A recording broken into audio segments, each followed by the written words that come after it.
Hello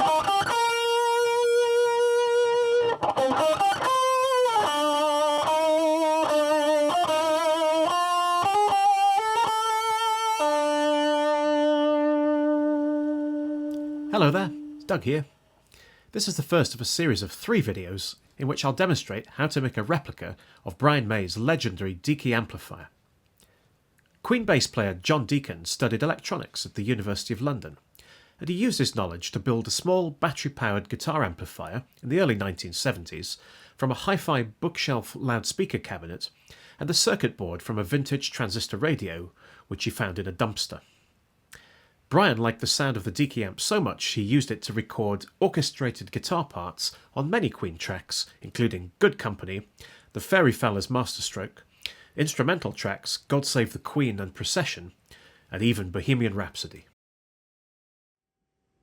I've assembled a selection of the components I'm going to use in this build in the shot here.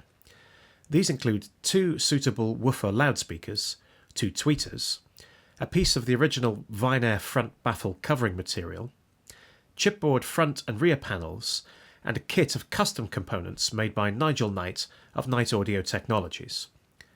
The only items missing at this point are the superiorly veneered chipboard side, upper and lower panels for the speaker cabinet.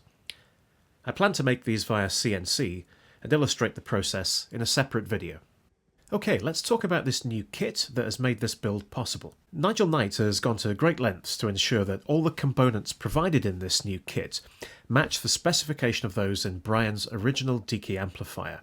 They are not generic off-the-shelf items. For example, the 4 germanium T01 CAN transistors are rare vintage items with the correct HFE gain values, low leakage current, and have taken him years to assemble in the quantities required for these kits. There are 1 or 2 pragmatic modifications, such as use of gold-plated PCB track, which is more robust, and copper transistor heat sinks, which are more efficient than the aluminium ones on the original item. To order one of these kits, which are limited to 100 pieces, head over to the KAT website, www.deacyamp.com, select Products, KAT Kit Deacy Amp Board and Components at £195. You can review Nigel's blurb and download a copy of the build instructions in PDF format which Nigel has provided. Nigel's told you what tools you'll need to assemble the kit, and he's outlined some of the items in the kit, including the printed circuit board, heatsink assembly, interstage transformer and output transformer, for example.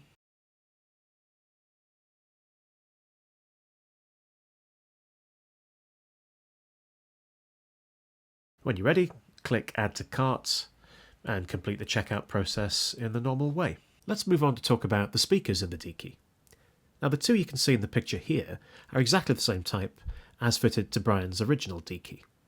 The exact ELAC 6RM202 woofer and TW417 tweeter are quite challenging to find. They're vintage pieces which date from the 1960s. I've managed to find some alternative units, I'll just show you those. This one is an ELAC 6RM199 unit, which is rated at 4 ohms. It's of a similar vintage, 1960s. So the chassis is different, and it doesn't have the central whizzer cone. The second unit I was able to source is a similar vintage again, in the 1960s. This is another ELAC unit. It's a 6RM186. That's stamped on it, and you can also see it's stamped 6.5 inch. And it was also made in the UK for RS components. Now, this looks visually similar, but this unit does have the central whizzer cone. Also note that while the 6RM199 speaker was rated at 4 ohms, this 6RM186 unit is rated at 15 ohms. Finally, let's look at the tweeter units. Now these are TW416 units, also made by ELAC. And these look outwardly almost identical to the TW417 units fitted to Brian's original Deacy. Same colour, same size, chassis is just under 4 inches square, and the speaker cone itself around about 3.5 inches diameter. Now this Plessey 1 microfarad capacitor is the same high-pass filter that is fitted between the woofer and the tweeter in Brian's original Deacy. Having shown you those vintage loudspeakers, bear in mind that they can be very difficult to find and may not be great quality. This is actually the unit I would recommend you buy if you want to build your own Deacy replica. It's made by Nigel Knight of Knight Audio Technologies, and it's designed as a drop-in replacement for the Vox VBM1 Brian May Special amplifier, 6.5 inch with that central whizzer cone.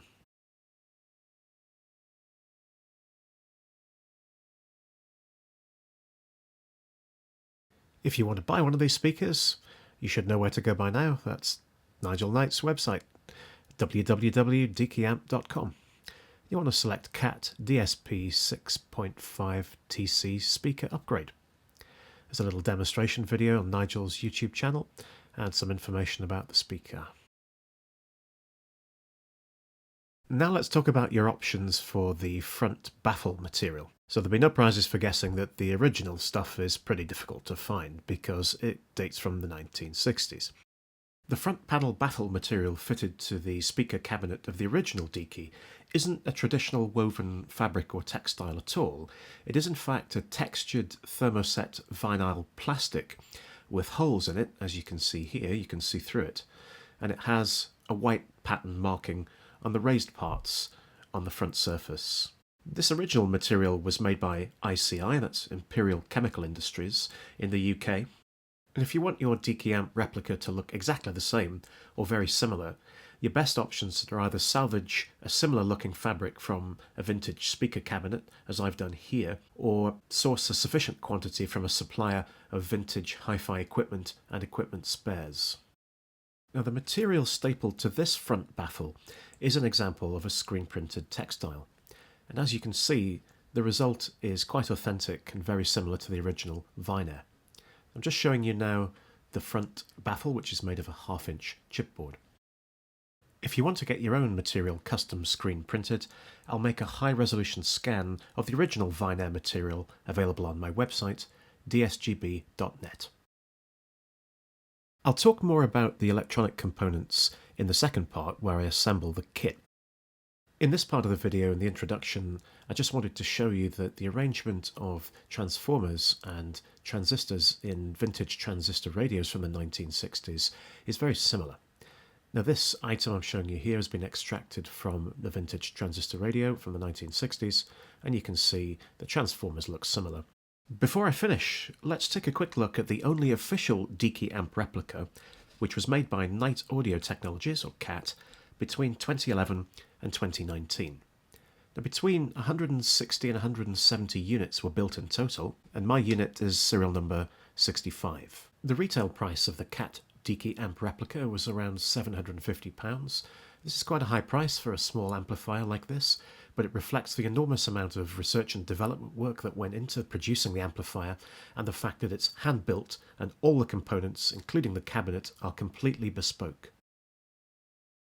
One of the original options you could get when the KAT Deacy amplifier replica was on sale was this mains-powered Deacy amp battery simulator unit, or DABS. It's reported that Brian preferred the tone from the Deacy amplifier when the battery level of the original PP9 battery was running low, and you can simulate that with this unit. The story of how this replica was developed is worthy of a video in its own right, but you can read all about it in this lovely booklet written by Nigel Knight, which accompanies the unit. PDF versions are available via my website with permission, and has contributions from Greg Fryer on the early development phase and Justin Shirley Smith on recording with the Deacy amp. Well, that's the end of the video, so thank you very much for watching. Please do look out for parts 2 and 3, which will be coming in the next few months, and in the meantime, please visit my website, dsgb.net.